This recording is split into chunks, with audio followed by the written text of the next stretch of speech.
I'm J.M. Hirsch, and today we're going to talk about how to make better cocktails by doubling down on flavor.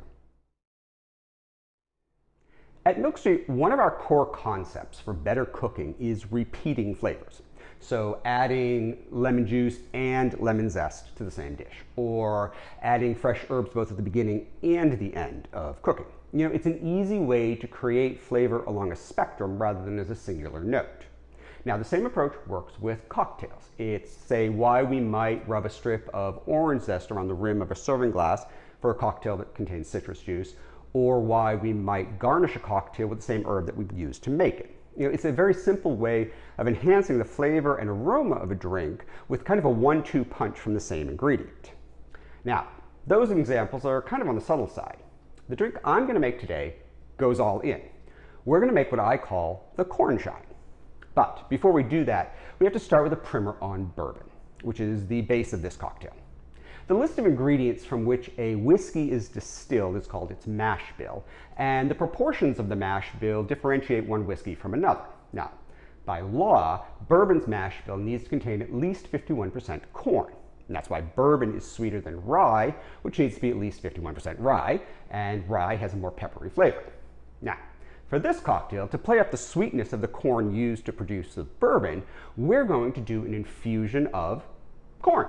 Now, infusions are basically where you take a flavorful ingredient and you steep it in a liquor until its flavor leaches out into the liquor.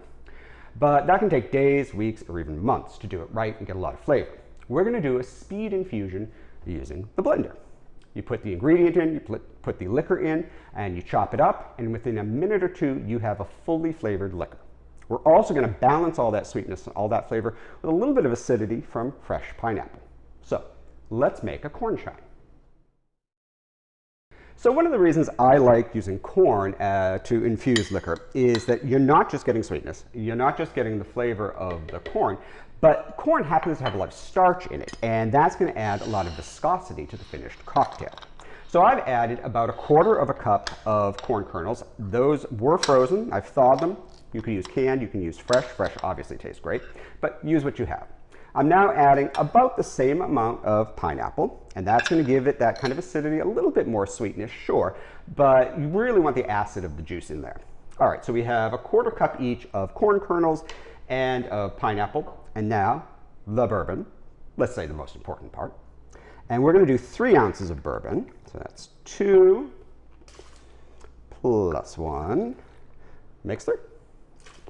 All right, and then we're going to add just maybe, I don't know, 1/4 ounce of agave. You can also use simple syrup. We don't want too much. We already have enough sweetness going on here. This is just going to kind of round out the rougher edges. And then, because sweetness loves to be balanced by bitter, we're going to add some Angostura bitters. Just a quick dash of those. Now, the goal here is not to puree, because we're going to be straining out the solids. We only want the infused liquor that's left behind. So probably 8 seconds or so is good, just to finely chop the corn and the pineapple and just draw out all those flavors. And that should do it. All right. So we have our ground corn and pineapple.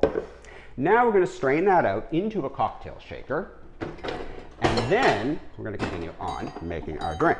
For that, though, we need a mesh cocktail strainer, such as this.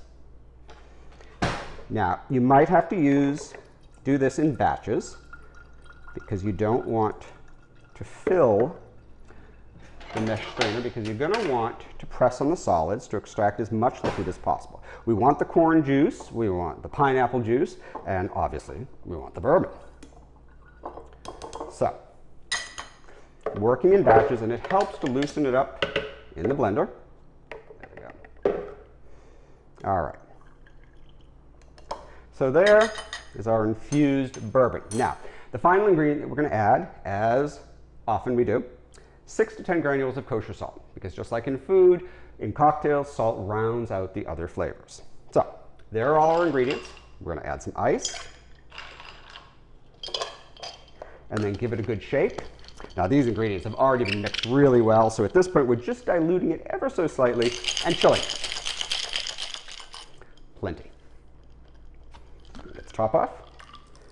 And that is how you double down on the flavor of corn in bourbon and make a cornshine. Cheers.